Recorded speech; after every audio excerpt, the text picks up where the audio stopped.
Dr. Krishnamurthy says, Manava, I was wrong. God save me. It's not. SCP-3000 strikes and quickly consumes Krishnamurthy. 3000 disappears into the darkness and is no longer visible on exterior cameras. Hello everybody, I'm TheRubber. Today we bring you a SCP Foundation THAUMIEL class object, SCP-3000. SCP-3000, also known as an Anantashesha, is a massive, aquatic, serpentine entity strongly resembling a giant moray eel. Its size is impossible to determine, but it is estimated to be roughly between 600 to 900 kilometers in length. Its head measures roughly 2.5 meters in diameter, and sections of the body proper are as large as 10 meters in diameter. 3000 is carnivorous and typically a sedentary creature, only moving its head in response to certain stimuli or during feeding. Despite its sedentary nature, 3000 is capable of moving quickly to dispatch prey. However, it doesn't actually need nutrients to maintain its biological function, though its size is huge. It is unknown exactly what happened to the prey it consumes, but during feeding, 3000 excretes through its skin a thin layer of a viscous, dark gray substance classified as Y909. The Y909 compound is a critical component in several modern and experimental amnestic compounds. SCP-3000 is a Class 8 cognitohazardous entity. Direct observation of 3000 may cause several mental alterations. The observer will experience inexplicable head pain, paranoia, general fear and panic, and memory loss or alteration. According to a log from Site-151's historical records, written by Dr. Eugene Getz, during the initial discovery of SCP-3000, an unease was felt throughout the entire crew. A biologist of the Foundation named William felt the most ill. He began sweating profusely and acted more and more erratically, at one point expressing uncertainty as to the task he was assigned to handle. When the crew finally came into contact with 3000, William began whimpering and had to be sedated. He muttered the word "no" over and over again, as if in disbelief. He went silent after a while as the crew approached 3000's head. Something had gone from William's eyes. Moments after they observed the head of SCP-3000, several other crew members complained of feeling hazy and of being uncertain what they were supposed to be doing. Captain Ritter wrote it off as nitrogen intoxication and forced them to continue approaching 3000. When the crews were 50 meters away from 3000, it turned slowly to look at them. At that moment, William began screaming and flailing, shouting about how he could see it in his head. Other Foundation personnel tried to restrain him, but he got free and smashed his face against one of the portholes. He hit it so hard he cracked the inner layer of glass. The damage was bad enough that the crew had to surface and try to give William medical attention, but he was too far gone at that point. Despite the trauma, he still spoke briefly as he lay dying. He said, "There's nothing. By the time they had reached the surface several hours later, William was dead. In the log, Dr. Eugene Getz wrote that even now he can still see the eyes of SCP-3000. Despite this incident, a diving expedition was ordered to personally assess the creature and investigate the source of the thick, gray fluid that had been observed floating around its head. The dive team was composed of 3 members of Mobile Task Forces, Kingfishers. All divers were equipped with high-pressure suits as well as front-facing headlamps. The water was dark and cold. They were in position about 500 meters from the head of SCP-3000. Moments after being in the water, the team leader told the command station that they seemed to have some confusion over their call sign, and they were not sure where they were going. They felt an awful headache, like something's needling in their brain. Regardless, command told the team to continue towards 3000, but all the divers were completely confused about where they were. As they continued approaching, one of the divers began to utter ominous phrases concerning oblivion and dark eyes. Just at that moment, command detected 3000 moving rapidly towards the divers, and their radios went silent.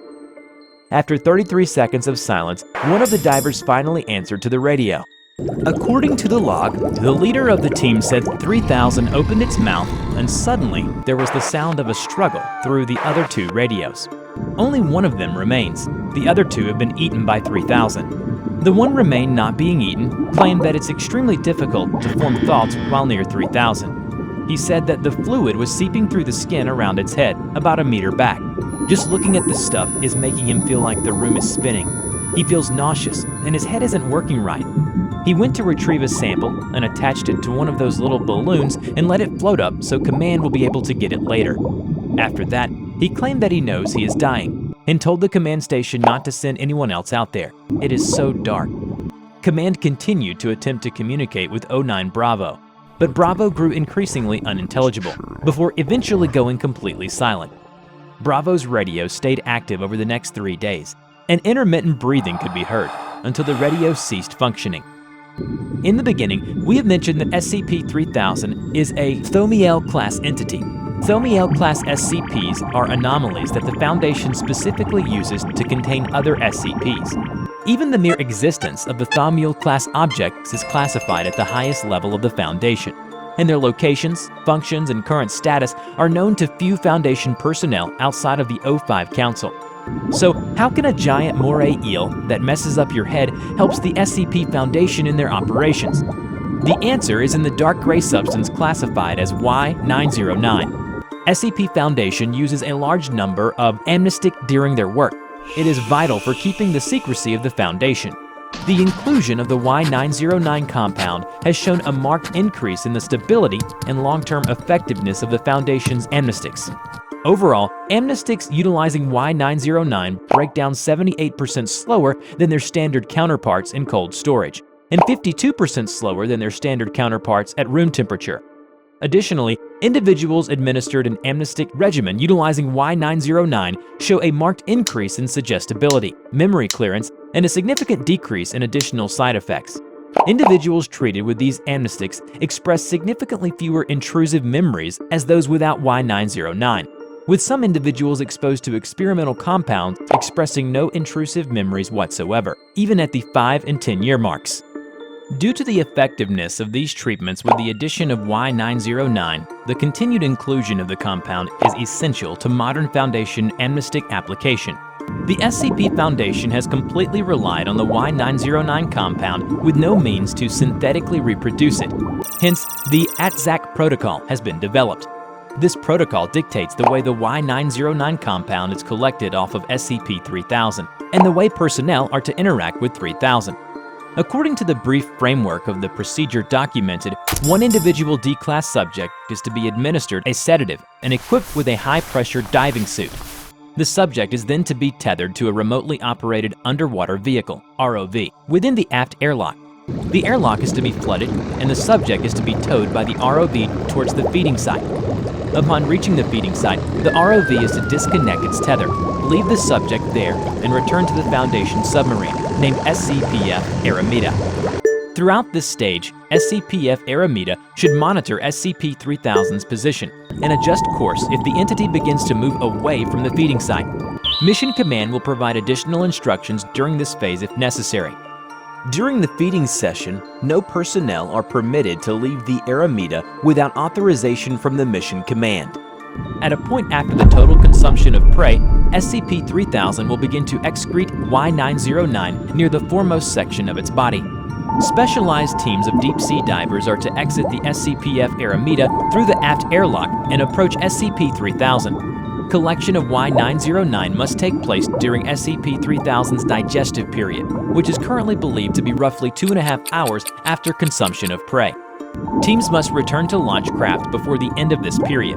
During this period, the typical effects of SCP-3000 are less severe, though Command should continue to monitor these teams for damage to their cognition. After the collection of Y909, personnel are to transfer the collected substance to secure containers before returning to the surface.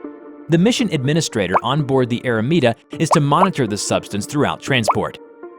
The following report concerns 2 doctors, the Foundation's Level 3 researcher, Dr. Krish Namurthy, and a staff clinical psychologist, Dr. Manava. Dr. Manava was assigned to interview Dr. Krishnamurthy after he attempted to exit out the Aramida's aft airlock without diving equipment. Dr. Krishnamurthy begins discussing how he feels disconnected from his mind and tired from trying to keep it together. He's forgetting things, having other people's dreams, and faces he doesn't recognize, places he has never been. Clearly, his proximity to 3000 is greatly affecting him. At this point, Dr. Krishnamurthy couldn't remember his mother's voice, but he recalls that she told him about a god called Anantashesha. the king of serpents that lies beneath the god Vishnu in the cosmos. When the light of the universe had gone out, all that would be left is Anantashesha. Dr. Krishnamurti believes that SCP-3000 is Anantashesha. He says in the interview with Dr. Manava, I believe that SCP-3000 is Anantashesha. I believe that this aberration, this treachery against cognition, is the result of us being in the presence of a god. Not just a god, but a god who exists across all time, all at once, and even beyond. Maybe some part of the nothingness beyond the edge of time is part of Anantashesha as well. After 2 days of containment, orders were received to lift the hold order on Dr. Krishnamurti in accordance to the terms of the ATSAC protocol. 3 hours after Dr. Krishnamurti was released from his holding cell, the following incident took place.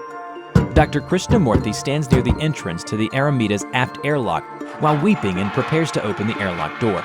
Interior airlock camera captures Dr. Krishnamurti staring at the exterior airlock door for a full 2 minutes, not moving an inch. After 2 minutes, he collapses on the ground.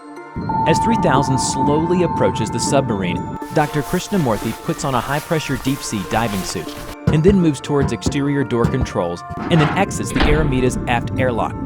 SCP-3000 slowly appears out of the darkness, reaches Dr. Krishnamurti, and its mouth begins to open. Aramita sounds horns, but neither SCP-3000 nor subject appear to notice. 3000 moves to just above Dr. Krishnamurti. He appears to look up into the now fully expanded jaw of 3000. Dr. Krishnamurti says, "Manava, I was wrong. God save me. It's not." SCP-3000 strikes and quickly consumes Krishnamurti. 3000 disappears into the darkness and is no longer visible on exterior cameras. Rescue crews are recalled. The crew begins to initiate ATSAC protocol. Before we end this video, we are proud to present these incredibly sweet pieces of fan art. A big thank you to all of you. You can now send us your fan art, and we will be more than happy to show off your best art piece in our next video. Check out our description below on how to submit. I hope you enjoyed today's video. Which SCP do you want to see in the next video, and why it is interesting? Let us know in the comment below. We will draw your story and share it with the world. Don't forget to click like, subscribe to the channel, and hit the bell. Please share it to your friends if you like this video. Thank you so much for watching, and we will see you in the next video. Bye-bye.